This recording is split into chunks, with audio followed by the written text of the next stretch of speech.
Bismillahirrahmanirrahim. Assalamualaikum warahmatullahi wabarakatuh. Salam sejahtera untuk kita semua, sahabat Dalyana Berbagi dimanapun saja berada. Alhamdulillah kita masih diberikan kesehatan sehingga bisa berjumpa kembali melalui channel Dalyana Berbagi ini untuk melanjutkan pembahasan terkait dengan tanya jawab berkaitan dengan masalah program sekolah penggerak. Ini sudah memasuki bagian ke-15, yakni masih terkait dengan penguatan SDM sekolah penggerak, juga masih lanjutan masalah tentang IHT atau in-house training. Nah, pertanyaan yang akan kita jawab adalah nomor 85 sampai 92. Bagaimana pertanyaan-pertanyaan dan jawaban-jawabannya akan saya bagikan melalui share screen berikut ini.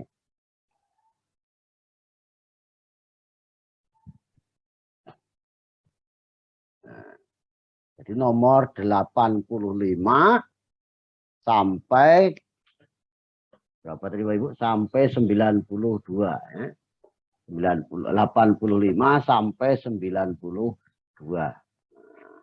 Nomor 85, apa tugas masing-masing pendamping in-house training? Nih, tugas pendamping IHT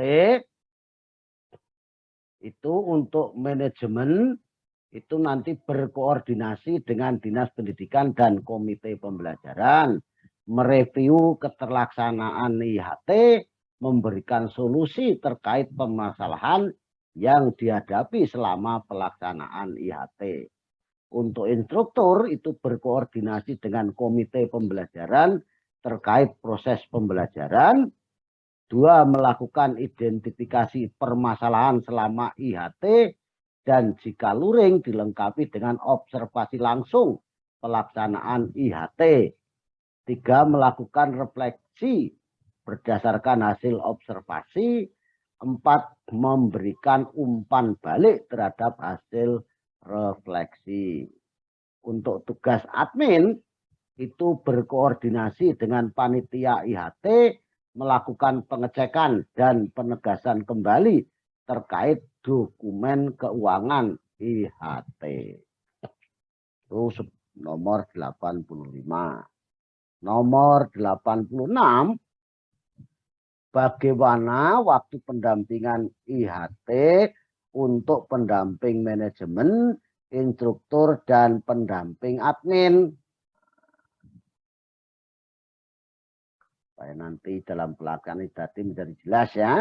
Waktu pendampingan, manajemen melakukan pendampingan IHT. 1 pendamping manajemen untuk 1 kabupaten melakukan pendampingan sampling sekolah. Instruktur itu melakukan pendampingan di pengetahuan atau akhir kegiatan IHT. Pertengahan, mohon maaf. Instruktur melakukan pendampingan di pertengahan atau akhir kegiatan IHT. 1 pendamping instruktur melakukan pendampingan pada 3 sampai 5 sekolah. Dalam 1 hari, instruktur melakukan pendampingan pada 1 sekolah. Untuk admin itu melakukan pendampingan di akhir kegiatan. 1 pendamping admin melakukan pendampingan pada 2 sampai 4 sekolah. Dalam 1 hari, admin melakukan pendampingan pada 1 sampai 2 sekolah. Kemudian bagaimana nomor 87, bagaimana mekanisme pelaporan IHT? Mekanisme pelaporan dilakukan secara berkala. Pada laporan tahap 1 atau tahap awal, hari pertama IHT, setelah tes awal dilaporkan data kehadiran peserta, narasumber, pejabat yang membuka, pemaparan kebijakan dan komitmen bersama, hasil pengelolaan hasil tes awal.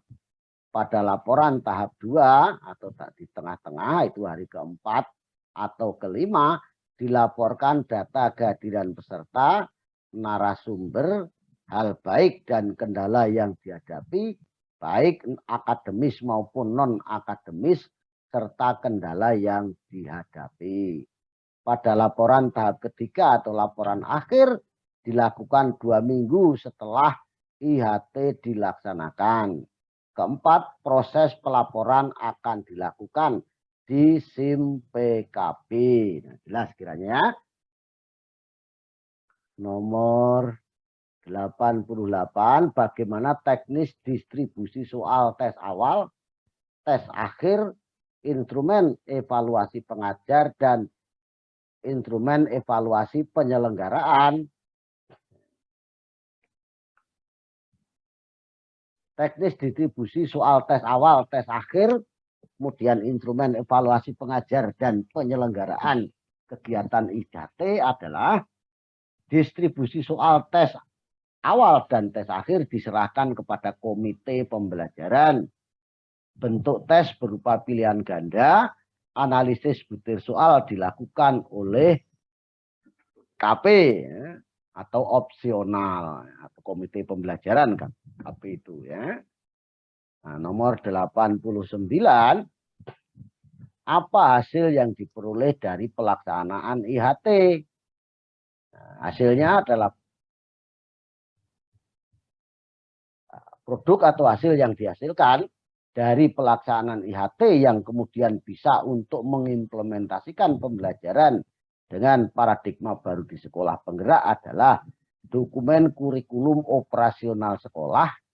Yang kedua, capaian in-house training sesuai yang tertera di buku panduan. Bagaimana analisis hasil evaluasi pengajar dan penyelenggaraan IHT? Analisis butir evaluasi pengajar dan penyelenggaraan IHT, pengelolaan hasil evaluasi dilakukan oleh komite pembelajaran atau KP tadi. 91, bagaimana pelaksanaan pendampingan IHT secara daring? Pelaksanaan pendampingan IHT secara daring dilakukan melalui pertemuan virtual bagi 2-4 sekolah pada jenjang yang sama dengan pertimbangan jumlah peserta. Durasi pertemuan virtual untuk pendampingan IHT secara daring adalah 135 menit atau setara dengan 3 jam pelajaran untuk 1 kali pendampingan.